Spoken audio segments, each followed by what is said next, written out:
Namaskar, welcome back to Media Scan.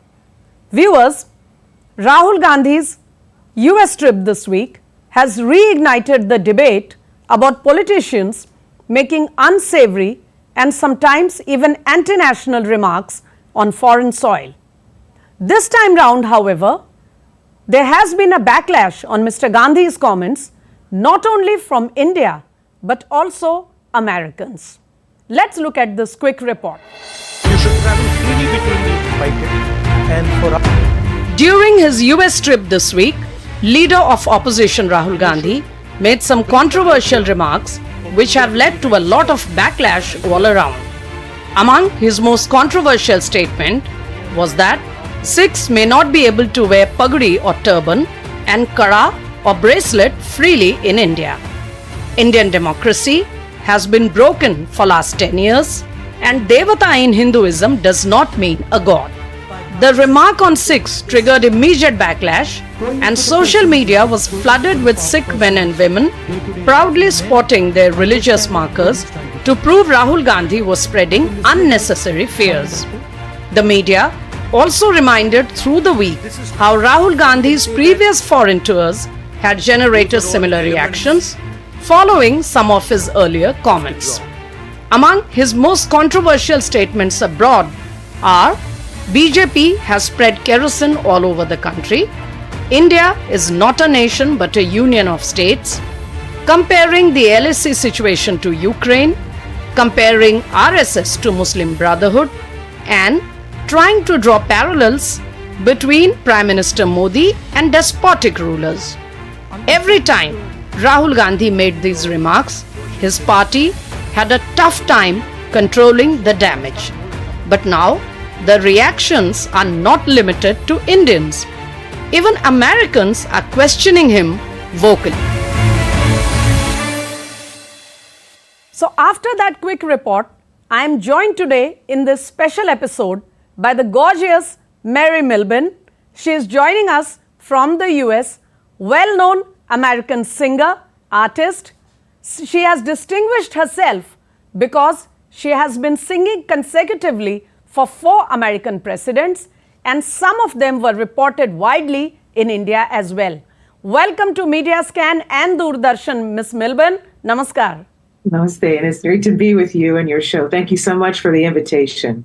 Wonderful. So let's start this very special conversation on this weekend. And my first question to you is, I was looking at some of your posts on social media and I saw a particularly interesting one where you mentioned the leader of opposition, Mr. Rahul Gandhi's visit to the US this week. And you said there is very little attention to Mr. Gandhi's visit because Americans are primarily, completely caught up in their elections, which are very close now. And there is so much activity related to it. So how would you explain your point?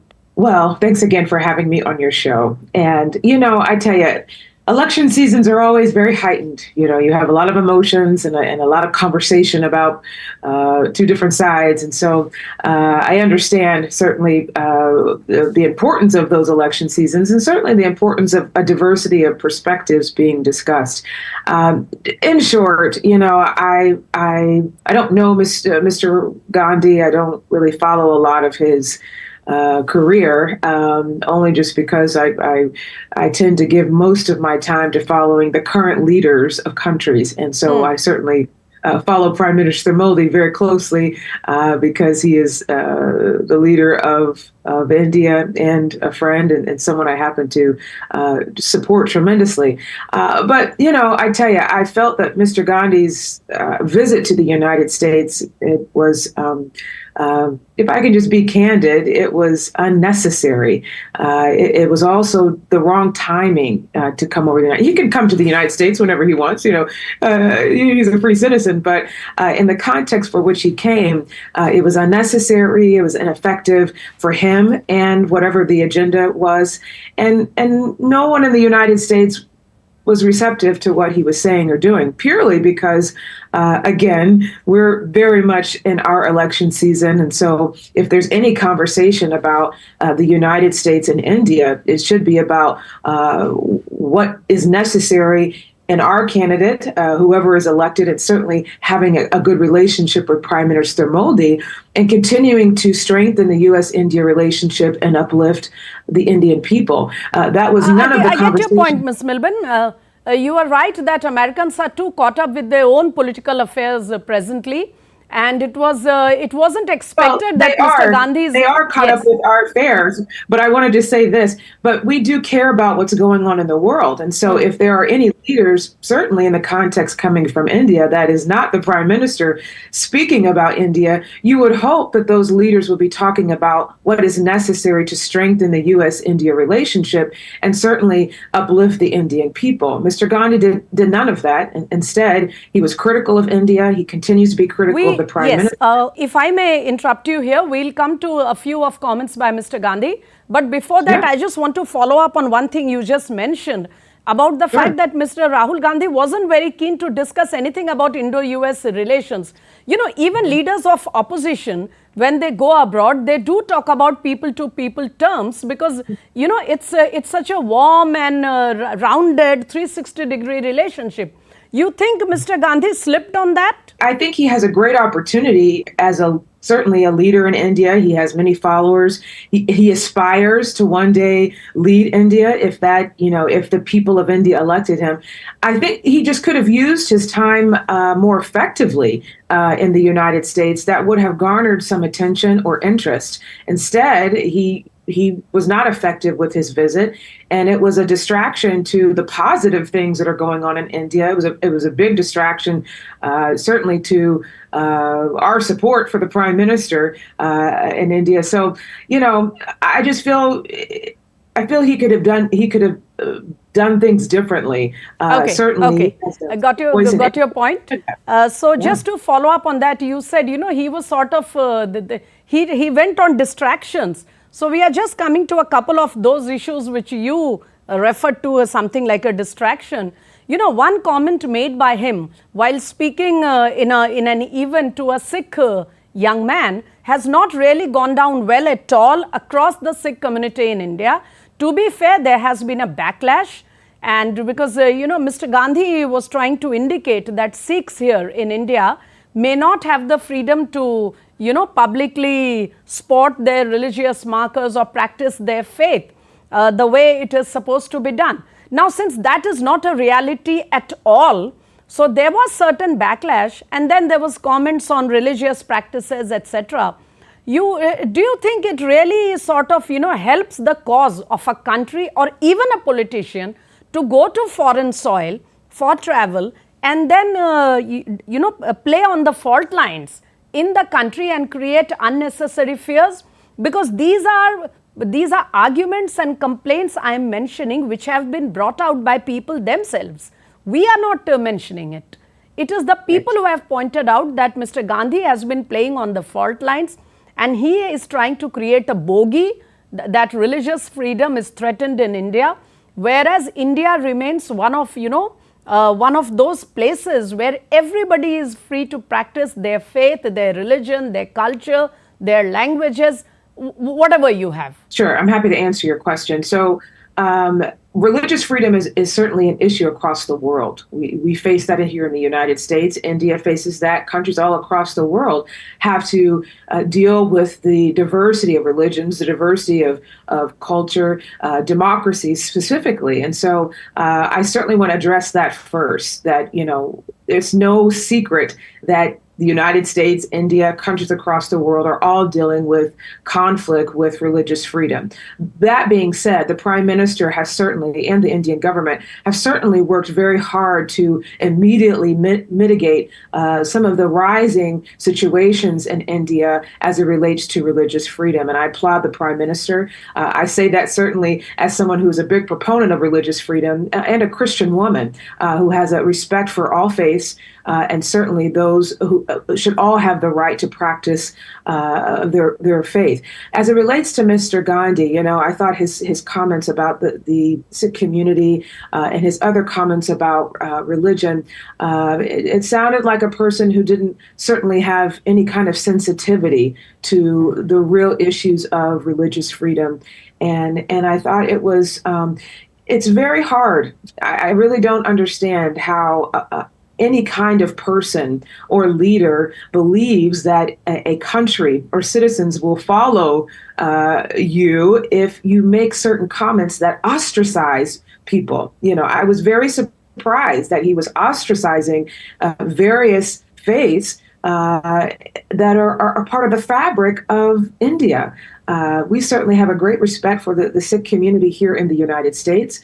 And all religions, because that's the beauty of a democracy. And so, again, I just feel that Mr. Gandhi's out of touch. I feel that he doesn't have a real clear understanding of India, the United States, and how the world works. And if he wants to succeed in being the leader of India post Prime Minister Modi, then I think that he should take some real time and have some real reflection on what are the qualities, what is the character of leading a great country like India, 1.5 billion people. What are the qualities to not only yes. lead a country, but have good relationships with your allies across the world. Ms. Millben, I will also come to you on the issue of our Prime Minister Narendra Modi's visits to the US. But before that, very quickly, how do these comments made by Mr. Gandhi and, people who travel along with him, particularly when they play upon community and culture and such fault lines, how do you think they go down with the American people? I mean, do they create a lot of worry, or do people take it with a pinch of salt? To be honest, as kind of what I said in my original statement, people are not really listening. Again, we care about what Prime Minister Modi is saying because he's the Prime Minister of India. He's the leader of India and happens to also be one of the most beloved leaders across the world. And so we care about what he is saying and what certainly he is implementing as it relates to the Indian people. With Mr. Gandhi, there are small audiences in America that, I'm sure are entertaining his comments or supporting his comments. But at large, no, the United States does not care and is not listening to what Mr. Gandhi is saying. And if he wants to have an audience in the United States, then he should first start by speaking positively about his country, speaking positively about the people of India. And that would start people listening to Mr. Gandhi and what he hopes to do if he's given the opportunity to lead India post Very interesting. Minister. So coming to the Prime Minister's visits, Ms. Millben, we know you've never shied from expressing your admiration for the leadership of Narendra Modi. And we have seen your comments in the past as well. And you have been keenly following our Prime Minister's, visits to the US in the past 2-3 years.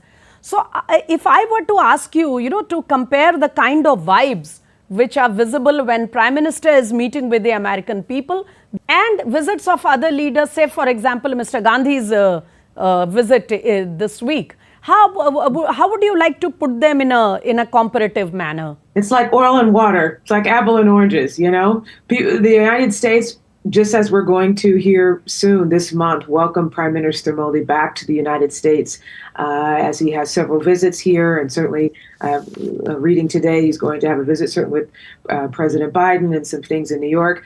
The United States is excited and eager to welcome the Prime Minister back. As it relates to Mr. Gandhi's visit, again, I'm just being a bit repetitive, but it didn't make the major news because it wasn't of any attention, certainly in the United States as it relates to our election season, as it relates to the strengthening of the U.S.-India relationship. Again, it was a small audience for him, but he'll continue to have small audiences in the United States as long as he continues to degrade India, the Indian people, and certainly as he continues to speak negatively about Prime Minister Modi. Again, the United States and India, the two oldest and strongest democracies, India is one of our most treasured and solid allies. And so we support India. We support the Prime Minister. We support the direction that the Prime Minister has put forth as it relates to India. And it would do Mr. Gandhi good, certainly for his future, if he wants to lead India, to get on the right bus and support the Prime Minister and do what he can to add to the conversation of strengthening the United States and India and certainly the Indian people. Ms. Millben, there is one question that has been doing the rounds in India's media for a pretty long time now, and it's getting more and more vocal. and that is there are certain powers working in the US. The Soros company name comes up more often than anybody else in this context. And it is said that they are looking at, changing the political direction of the country, much against the mood of the Indian people. And a lot of money is being pumped into it. And somewhere, the Congress party and certain other forces aligned with the opposition may be working on their designs. Now, this is a serious charge, but it is being repeated, the role of foreign players in trying to bring a political change in India. Do you hear any such buzz in your country back home? Or is this a concern among the people there, the Indians or Americans who are India's well-wishers? Well, sure. I mean, various persons who are active, whether it's monetarily or politically in other countries, trying to change the fabric or culture of those countries is no secret. And certainly as it relates to some of the efforts of those names that you mentioned. But, as much of those outside forces want to pump in money into India or try to change the fabric or culture of India, at the end of the day, they won't succeed because people don't vote for money, they vote for leaders. And the vote of the people will always stand, regardless of how much money is put into India from outside forces. And that was evident here in your last election, where, yes, there were outside forces that were actively trying to impact your election and change the course of India and its leadership, and they failed because the people of India elected Prime Minister Modi to return to his position as Prime Minister. And so in America, we have we are very passionate and firm when it comes to democratic processes and the right of the people speaking on who they want to lead. And we're about to face that here in the United States here in November. But the people of India have spoken. They've elected Prime Minister Modi as their prime minister again. And all of those external forces failed at their attempts to try to change the fabric of the country. Are you saying that the Lok Sabha elections or the general elections that just concluded in India 2024, there were players who were trying to, they were interested in making sure that Mr. Modi does not come back to power? And how does it serve anybody's interest if X or Y does not become India's prime minister? Sure. Well, external forces trying to have an influence in election seasons across the world, again, is no secret. That's happening in countries all over the world where there are outside influences trying to engage and influence, whether, again, it's monetarily or politically or what have you. That's happening all over the world. And it's really important that countries really become firm and protecting their democratic processes, the electoral process, so that voters, that citizens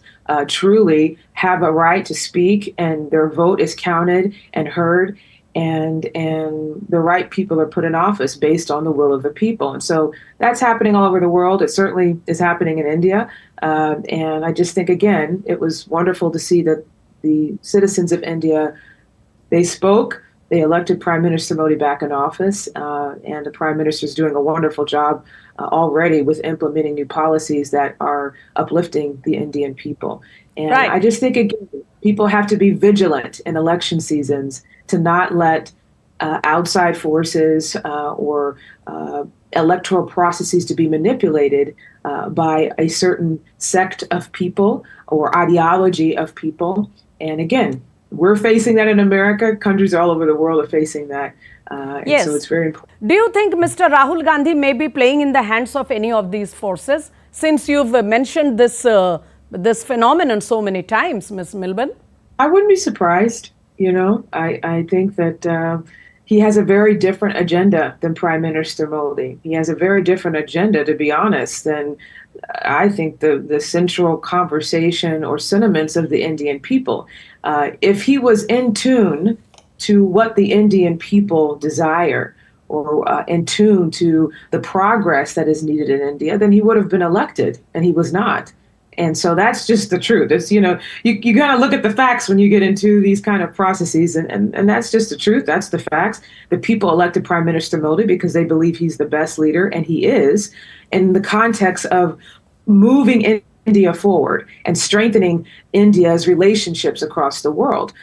So I think, again, I think Mr. Gandhi, to be honest, I think he's talented. I think, his youth, his passion and his own agenda, I think there is talent in Mr. Gandhi. I just think that his talent is misplaced. I think it's misguided.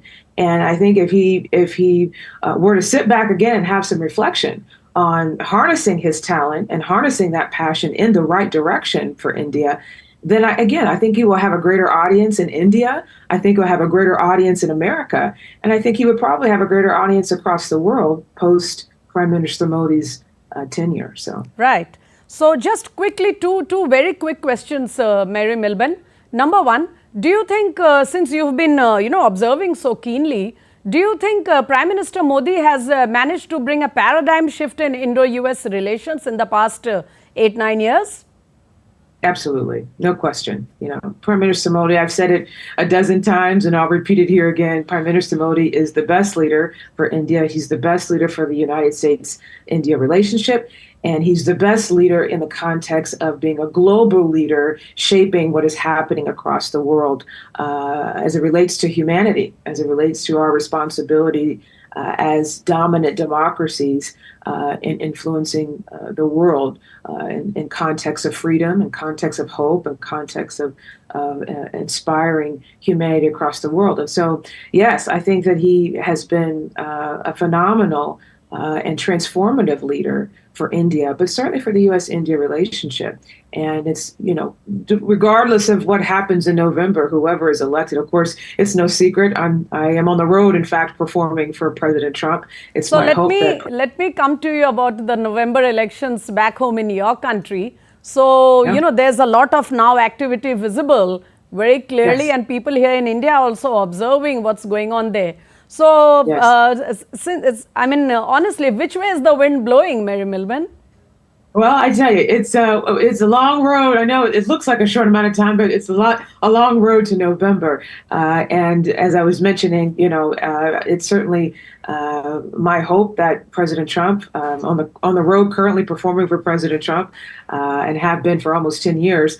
But it's my hope that President Trump is reelected. The Prime Minister and President Trump have a great relationship, and certainly had a great relationship when President Trump was in the White House for 4 years. And I think that's the strongest partnership in the context of strengthening the U.S.-India relationship and going forward. Certainly, if Vice President Harris is elected, she has a big task, because she has a larger learning curve in the context of global affairs and world policy, and those leaders that are dominant in that conversation. But personally, again, I'm supporting President Trump. But whoever is elected, I've been given the great task just to be an ambassador of God to whoever occupies the Oval Office. And so whomever wins, my work continues in working with that president and White House, and contributing as an artist in my platform to helping those countries that we share intimacy and a close bond with, and that certainly is India. So yes, very profound. But then just one last question. Do you think, with her chances of becoming the first woman president of the United States, Kamala Harris might carry away a lot of the female votes? Is that a possibility? Well, it's a good question. 53% of the vote in America are females, and so it's a very important vote in the country. But to be honest, we are not a country or a people that votes because of a certain gender or a certain race. We are, I would say Americans are an intelligent people. We are a people who truly, just as the Indian citizens are, we are people who vote for what's best for the country. Who's the best leader to implement policies that create an equal playing field for all people. We are citizens and a people, an intelligent people who vote for what's best for strengthening America, so that America can then strengthen the world. So it's going to be more about policy and the future of America, and not so much about a man or a woman being in the chair. But Mary Millben, you've brought so much warmth to Indo-US conversations, with your music and your comments in the past few years. So it's almost time to wrap up the show. So I was just thinking, how about, a couple of lines in your own musical way about the warmth we share, the people to people friendship that India and US have been sharing for such a long time. Well, I tell you, thank you again for having me on your show. I love India. I love the Indian people. I'm such a big supporter of Prime Minister Modi, and it is certainly my hope to continue to have intimacy with India and the Indian people in a way that uplifts the people, uplifts the country, certainly that continues to support the Prime Minister. There's a great song that I love so much that I sing quite often, and I feel it's appropriate. And the song is called Let There Be Peace on Earth. Let there be peace on earth, and let it begin with me. Let there be peace on earth, the peace that was meant to be. With God as our Father, brothers and sisters, all are we. Let me walk with my brother in perfect harmony. Let peace begin with me. Let this be the moment now. With every step I take, let this be my solemn vow. To take each moment and live each moment in peace eternally. Let there be peace on earth, and let it begin with me. Wow, wonderful. So beautiful song for our viewers, and what a profound message for people of both our countries and the whole world. But I am afraid we'll have to put a stop to this lovely conversation here, Ms. Millben, because I have completely run out of time.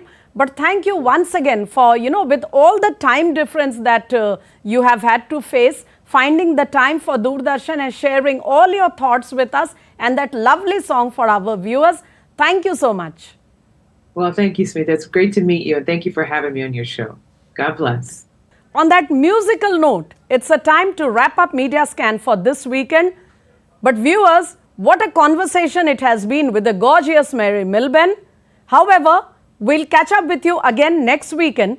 Do join us next Saturday evening. Till then, namaskar.